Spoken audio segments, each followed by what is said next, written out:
mấtបញ្ហា iPhone ទូទៅហើយតែតែមានបញ្ហាហ្នឹងបងប្អូនអញ្ចឹងបញ្ហានេះវាងាយស្រួលដោះស្រាយទេហើយក៏มันពិបាកដែរហើយបញ្ហា iPhone វាចេញបែបហ្នឹងគឺវាទាមទារឲ្យយើងអាប់ដេតមានន័យថាapp របស់យើងមួយនេះឧទាហរណ៍ថាវាបញ្ជាលេខបានអញ្ចឹងវាទាមទារឲ្យអាប់ដេតឧទាហរណ៍ថា Messenger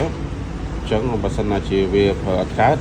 មានន័យថាវាទាមទារយើងអាប់ដេត version ថ្មីអញ្ចឹងពួកនោះវាមាន version វាដែរបើសិនណាជាវាក្រុមហ៊ុនវាអាប់ដេតទៅ version ថ្មីចឹងយើងត្រូវតែអាប់ដេតតាមគេបើសិនណាជានៅប្រើ version ចាស់នេះគឺវាអាចថាវាប្រើអត់កើតឬក៏វាប្រើទៅវាអត់ដូចចំនួនថ្មីរបស់គេទេអញ្ចឹងជាថាខ្ញុំចុចលើឆាតគាត់បាទចុចលើឆាតរបស់គាត់នេះពេលដែលយើងតេទៅពេលយើងតេទៅគេថាយើងតេបាទយើងតេទៅគឺវាលោតឲ្យអាប់ដេតបែបនេះបាទអញ្ចឹងអាប់ដេតឲ្យអាប់ដេតពេលដែលយើងអាប់ដេតបែបនេះវាទាមទារវាទាមទារApple ID នេះណាអញ្ចឹង Apple ID ហ្នឹងបើសិនណាជាយើងផ្លិចលេខកូដឬក៏ Apple ID នឹងខូចឬក៏ឡុកយើងអត់អាច download បានឬក៏ update បានទេဆိုយើងជឿ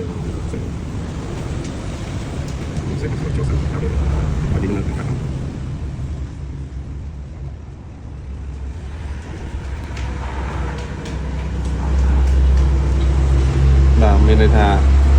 Apple ID ហ្នឹងគឺ lock បាត់ហើយគឺខូចបាត់ហើយ Apple ID នេះគឺខូចអញ្ចឹងវិធីដោះស្រាយវាយើងទៅ sign in ជាមួយនឹង Apple ID ថ្មីសិន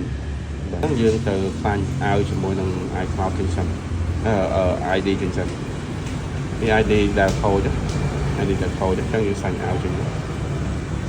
ង sign out ចឹងបាទយើង sign out ចឹងហើយ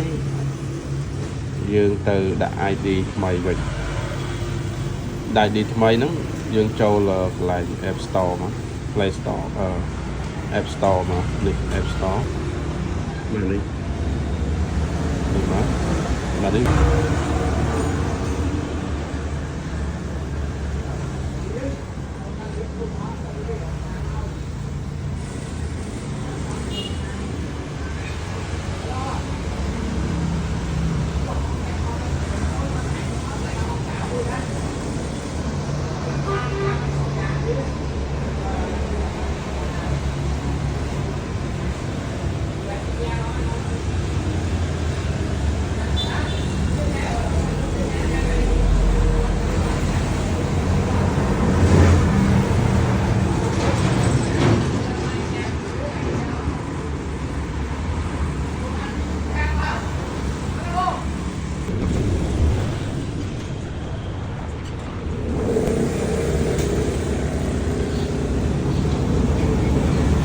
យើង Wi-Fi គាត់ត្រូវវាលោតឲ្យបាត់ទៅចឹងសិនវិញ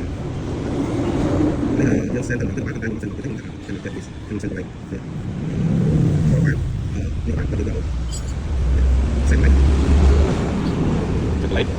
គឺមកលើទៅមកយូរទៅនេះវាតាមដែរយូរទៅវាតាមដែរចឹងបានមកទៅតាមដែរទៅស្អីមកនេះតែបានយូរតាមដែរ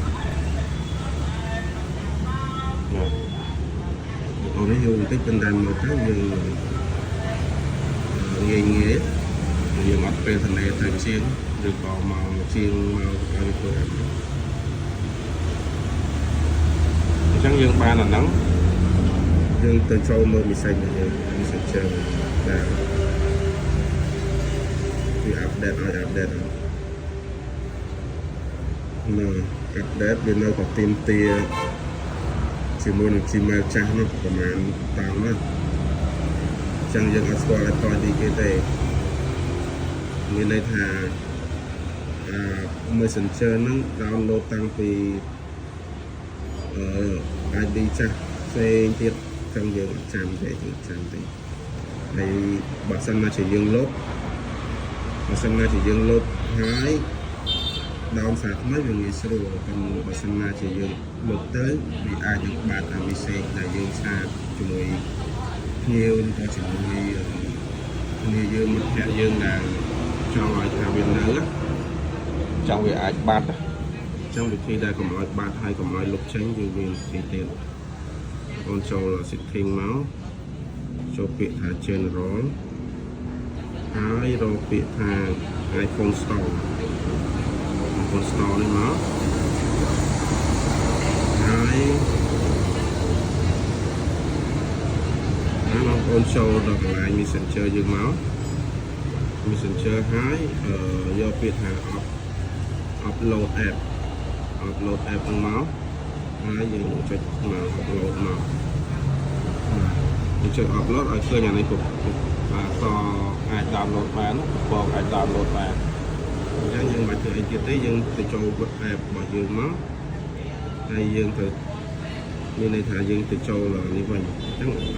Messenger យើងអត់បានទេណានេះ Messenger យើងអត់បានទេ Messenger យើងអត់បានទេអញ្ចឹងយើងទៅចូល app Store ហើយយើងទៅចុចរូបកូដរបស់វិញគឺ down ឡើងវិញណាចង់ Facebook ក៏ដូចគ្នាដែរបងប្អូន Facebook ដូចគ្នាតែប៉ុន្តែខ្ញុំធ្វើតែមួយហ្នឹងបានហើយអាហ្នឹងគឺដូចគ្នាទេចូលទៅ upload app មិញដូចគ្នាមិញហើយយកមកវិញមកចង់អ្វីដែលគេឲ្យ upload ឃើញនេះឲ្យ upload ច្រើនសិតតែឲ្យ upload ទាំងអស់នេះសិតតែកម្មវិធីដែលត្រូវប្រើបានទាំងអស់ជួនណាប្រើបានប៉ុន្តែវា version ទាបជាងគេថ្ងៃណាមួយគេបិទគឺបិទតែម្ដងប៉ុន្តែខ្លះវាអាចនៅប្រើបានប៉ុន្តែវានៅតែ version វាអត់ដូចថាចំនួនថ្មីរបស់គេប្រើមិនអត់ដូចគ្នាទេនៅតែចំនួនចាស់ដែរហើយថ្ងៃណាមួយ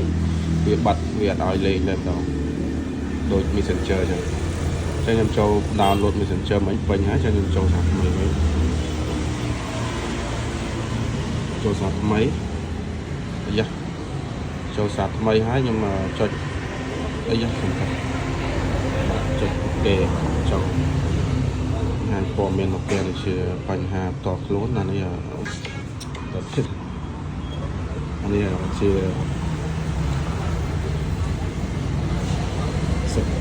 កុំឲ្យប៉ះពាល់ឯកជនភាពរបស់គេបាទឡើយចេះចឹងតិចឥឡូវសាក់តេឡើងមើលតែមើលដាច់វីដេអូខ្ញុំ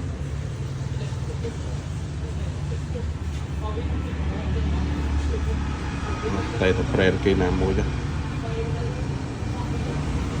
ដោយសារនឹងឲ្យតែបានវិញចង់បិទចោលខ្ញុំមកតែខ្ញុំទៅវាដាច់នេះដាច់វីដេអូហ្នឹងចឹងតែប៉ុណ្ណឹងទេវាអត់មានអីពិបាកទេហ្នឹងហើយនេះមួយទៀតគឺសាមនេះក៏ចង់ឲ្យ upload នេះដែរប៉ុន្តែខ្ញុំអត់ធ្វើវីដេអូនេះទេគឺវីដេអូកុំឲ្យវែងពេកតាមពិតទៅអានេះក៏ឲ្យ update version ដែរគឺសាមនេះត្រូវ update version ដែរណាចឹងបងប្អូនអាច update load ខ្លួនឯងបាន update ខ្លួនឯងបានអត់ពិបាកទេហើយក៏អត់មានហានិភ័យអីដែរអានេះ start UI cloud ហ្នឹងយើងមិនប្រើយើងមិនចុចវាទេប៉ះពាល់វាទេនេះ update version iOS នេះ 18.7 នេះចឹងយើងមើល version យើងអានេះ 17.4 ចឹងវាត្រូវឲ្យតម្លើងឲ្យ 18 ហើយវាត្រូវ 18.7 ហើយ 7.2 ហើយចឹង update អត់ពិបាកទេយើងចូល general ហើយយើងចូលរកពាក្យថា software update មកយើងទៅ install វាមកនេះយើងទៅ update មកអានេះមានន័យថា download ថារួចរាល់ហើយ download រួចរាល់ហើយ download ហើយថាយើង update ឥឡូវក៏បានពេលដែលយប់ឡើងយើងសម្រាប់វា update auto ក៏បានដែរតែយើងបិទទូរស័ព្ទហើយជាកន្លះម៉ោងវា auto ខ្លួនឯងហើយអានេះខ្លួនឯង update ខ្លួនឯងហ្នឹងមានន័យថាពេលដែលយើងសម្រាប់យើងឈប់ប្រើទូរស័ព្ទហ្នឹងហើយទូរស័ព្ទហ្នឹងវានៅថ្ម 50% ឡើងទៅអាហ្នឹងពេលដែលយើងបិទទូរស័ព្ទប្រហែលជាមិនយើងបិទម៉ាស៊ីនហ្នឹងណាយើងគ្រាន់តែឈប់លេងប្រហែលជាកន្លះម៉ោងអីហ្នឹងឬក៏1ម៉ោងអីហ្នឹងវាចាប់ផ្ដើម update auto ដល់ខ្លួនឯងតែម្ដងប៉ុន្តែបើសិនណាជាយើងចង់បានភ្លាមយើង update now នេះមានន័យថាភ្លាមហ្នឹងវា update ឥឡូវហ្នឹងតែម្ដងបាទហើយអត់មានហានិភ័យទេបងប្អូនអត់មានហានិភ័យទេអត់អីទេបាច់ព្រួយបារម្ភអីខូចអីជាប់អីទេអត់អីទេ បងខ្លះភ័យបារម្ភណាអាប់ដេតខ្លួនឯងពិបាកខ្លាចជាប់ខ្លាចអត់អីទេគឺសុវត្ថិភាពអត់មានបញ្ហាទេបាទហើយទូរស័ព្ទនេះក៏ខ្ញុំអាប់ដេតដែរប៉ុន្តែវីដេអូវែងពេកខ្ញុំអត់ធ្វើទេ